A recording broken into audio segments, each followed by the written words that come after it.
caruurta iyo dhallaanka degmada Lughaya waxa ay wajahayaan xaalad caafimaad oo aan indhaha laga qabsan karin iyo nafaqo darro uu heerkeedu sareeyo waxaana tirakoobyada caafimaad ee la sameeyay 3 bilood ee u dambeysay ay sheegayaan in 5 caruur ahba 3 ama 4 kamid ah ay haysato xaalad nafaqo darro sida uu sheegay Dr. Xasan Ibrahim Roble oo ah madaxa MCH ka magaalada Geerisa waxaana uu dhakhtarku intan ku daray in xogtan ay ka warqabto wasaaradda caafimaadku iyo xogo kale oo dheeraad ah waxaana uu yiri nafaqo darrada 3 bilood ee u dambeeyay aad bay u kacday maadaama ay abaaro baani ka jiraan deegaanka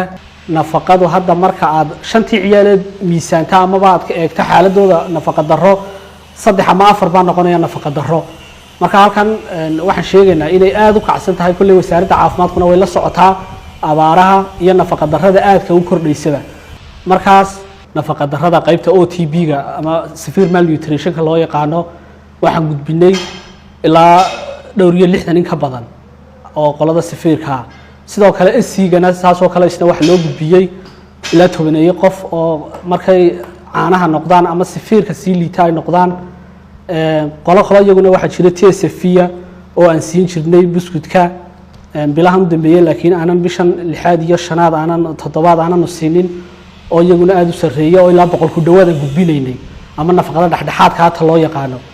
gargaara walaacu intan uu ka badan yahay nafaqo darraduna waxa ay u muuqataa mid xadkii ka baxday oo ka talowday caruurtii yaryarayd una gudubtay haweenka iyo hooyada uurleyda ah sida uu ka marakacay madaxa MCH ka magaalada Gargaara Dr. Cabdishakuur Cali Maxamed imka buugaanta inta u badan ku jira waa dumar sanadadii hore fiicnaa oo sanadkii dumarkii hore lagu ogayn fiicnay maanta aad tamar aad u daran ay ka muuqato sababtoo ah dadkii ma helayaan nafaqo darro ku filan hilib ma helaan khudaar ma helaan oo waliba u badan tahay dumarka nujisada uurleyda iyo ciyaalka OTB-ga soo galaya ee miisaankoodu daadoodu noqonayo ilmaha imka dhashay 6 bilood ilaa sanad ilaa 2 sano ay yihiin dadka caruurta ugu nafaqada daran ee aadka u liita tirakoobka saraakiisha caafimaadka ee gargaara ay samaysay waxa kale oo muujinaya korodh iyo xaalad dhinaca nafaqo darrada ah oo ka sii daraysa taasoo ka turjumaysa in hooyadii ilmaha nafaqayn lahayd iyadii ma nafaqo darro la ildaran tahay noloshii qoyskuna ay khatar ku sugan tahay 3 bilood u dambeeyay dadka maxay screening lagu sameeyay maxay hooyadii iyo dhallaanku wallahi aad bay u badan yihiin haddaan maxay tiradooda ku sheego intii la iskreeyay hooyooyinku waxay noqdeen tiradoodu ilaa 50 gaariyeen caruurta laakiin aad iyo aad u tiradoodu badan oo 100 kor u dhaafay haddaan tusaale ahaan imka haddaan xitaa buugaa ku tusay imka 700 iyo waxay marayaan 790 qof inta baad la iskreeyay bisha intii u dambeysay wali fishan loo keentay raashinka feedingka ay bixinayso biskudka boorashka dad tirada la iskrin gareeyay hooyada nafaqo darrada iyo uurleydu waxay noqonayaan total 790 halka ciyaalku ka marayaan 780 way isbarbardhiga marka lagu sameeyo hooyadiiba markaste ka nafaqada yar ilmihi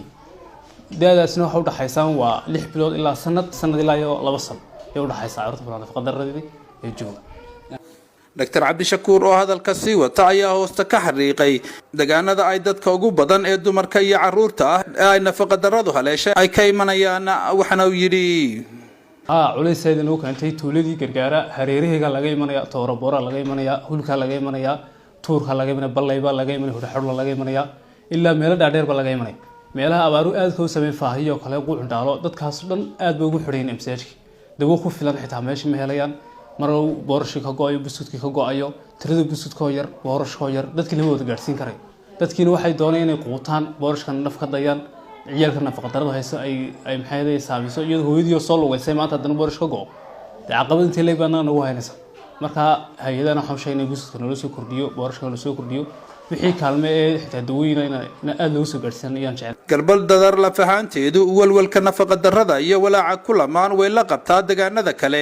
ee degmada Lughaya ay isku duruuftay yihiin abaartuna ay tahay abtirsiinta ugu weyn ee ay maanta wadaagaan sida uu isaguna qiray Dr. Maxamuud Nuur Cabdilaahi oo ah madaxa MCH-ka ee garbadadar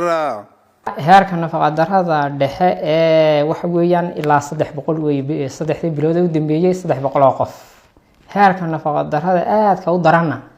saddexdii bilood u dambeeyay ilaa 740 bay ahayd markaas busudka baan ku manage garaynaa oo aan maxay heedanay ku maamulaa oo aan markaa nafaqa darada dumarka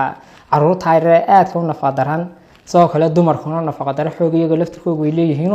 boorashkan siinaa iyo busudka caruurteena siinayno nafaqa darada ayaa sideedaba ah xaalad caafimaad oo qofka soo food saarta marka uu cuno cunto aanay ku jirin heerkii nafaqada ahaa ee jirku u baahnaa waxaana ay saraakiisha caafimaadku qabaan in nafaqa daradan iyo xaaladaha kale ee ku lamaan ay keentay abaarta taagan ee maanta ka jirta degmada Lughaya oo nafaqa daradana ay keentay abaarta baaxadda weyn ee biyo la'aanta iyo kulaylka iyo cunto la'aanta ka jirta dhulkan ayaa keentay nafaqa darada si kastaba ha ahaatee geerisa garbadadar ama gargaara iyo deegaano kale oo aanay kamaradayadu gaadhin oo degmada Lughaya ka tirsan xalka nafaqa daradu waa sidan iyo si ka sii daraysa waxaana ay saraakiisha caafimaadku ka siman yihiin dalabka gurmad degdeg ah gurmad tayo ahaan iyo tiro ahaan aad u sareeya iyo gurmad ku soo beegma waqtiga loo baahan yahay oo ah maanta oo kaliya waxaan hay'adaha ka codsanaynaa iyo dawladaba inay soo gaadhaan dadkan aad ka liita ee tamartooda aad ka hooseyso waliba maxay iyagoo heerkooda nafaqa daradu aad u hooseyso waxaan ka codsanaynaa u keenan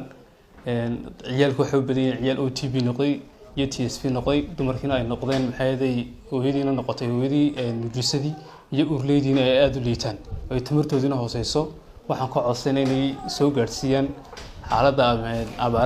abaarta dhacday darteed inay soo gaarsiiyaan maxay ahayd kaalmadii caafimaad sida ugu habboon haddii la yiraahdo